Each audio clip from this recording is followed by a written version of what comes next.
یہ دیہی برادری اب بھی بحالی کی جدوجہد میں مصروف ہے۔ جون سے اکتوبر 2025 کے درمیان آنے والے تباہ کن مونسون سیلاب میں سب کچھ کھو دینے کے بعد 6 مہینے گزرنے کے بعد اس وقت گرمیاں تھیں، ابھی سردیاں آ گئیں۔ سردیوں میں ہر چیز کی ضرورت ہوتی ہے، شیلٹر بھی نہیں ہے ہمارے پاس، جانوروں کے لیے بھی نہیں ہے اور بھی نہیں ہے، اور اس کے بعد فائنانشلی حالات اپنے جو ہیں وہ بھی اس لیول پہ نہیں ہے کہ ہم اپنی فیملی کا کس طرح فائنینشلی پروٹیکٹ انہیں کر سکیں گے یا نہیں کر سکیں گے، کیا بس اسی اللہ کی آس پہ بیٹھے ہوئے۔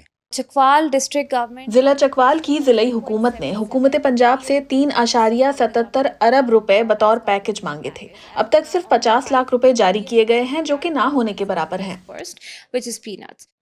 ان سیلابوں کے نتیجے میں 1000 سے زائد اموات ہوئیں، جن میں زیادہ تر خیبر پختونخوا اور پنجاب کے صوبوں میں تھیں، اور اندازاً 2.9 ارب ڈالر کا نقصان ہوا۔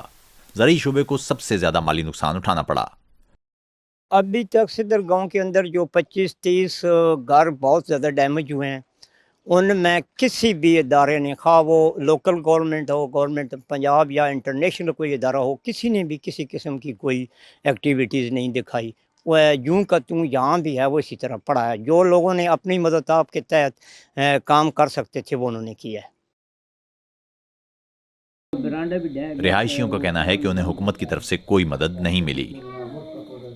جی ہماری دیوار جو ہے وہ سیلاب کی وجہ سے گری ہے، تو اب ہمیں یہ خوف رہتا ہے کہ ہم گھر پہ اکیلے ہوتے ہیں، وہ نماز پڑھانے چلے جاتے ہیں، رات دیر سے آتے ہیں، تو ہمیں یہ خوف رہتا ہے کہ باہر سے کوئی اٹھا کے کوئی چیز نہ لے جائے، کوئی جانور نہ لے جائے، یا کوئی جانور آ کے ہمیں اور بچوں کو یا جانوروں کو کوئی نقصان نہ پہنچا دے۔ ہم چاہتے ہیں کہ میڈم مریم نواز ہماری مدد کرے، امداد کرے کہ ہم چاہے دیواری دوبارہ سے کھڑی کر سکیں۔ 6 مہینے پہلے جو سیلاب کی یہاں پہ صورتحال تھی، اس میں میرے جو 2 برآمدے اور یہ 150-200 فٹ کی دیوار گری ہے، اس میں کم از کم 12-13 لاکھ روپے کا نقصان ہوا ہے، اور حکومتی ٹیموں نے آ کر چکر لگانے کے بعد اس کے اوپر کسی قسم کا کوئی کام ابھی تک نہیں کیا۔ امدادی رقوم کی سست تقسیم کے لیے بیوروکریسی کو مورد الزام ٹھہرایا جا رہا ہے۔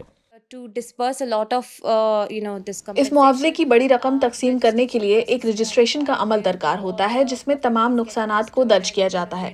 نادرا کے ساتھ ڈیٹا بیس کو اپڈیٹ کرنا پڑتا ہے اور سرویز بھی اپڈیٹ کرنا ہوتے ہیں۔ متاثرہ افراد کے لیے مدد اب بھی ناکافی ہے، کیونکہ ہمارے پاس وسائل محدود ہیں، اور یہی وہ رکاوٹیں ہیں جن کا ہمیں سامنا ہے۔ those are the constraints that we are facing. Pakistan موسمیاتی تبدیلیوں سے سب سے زیادہ متاثرہ ممالک میں شامل ہے۔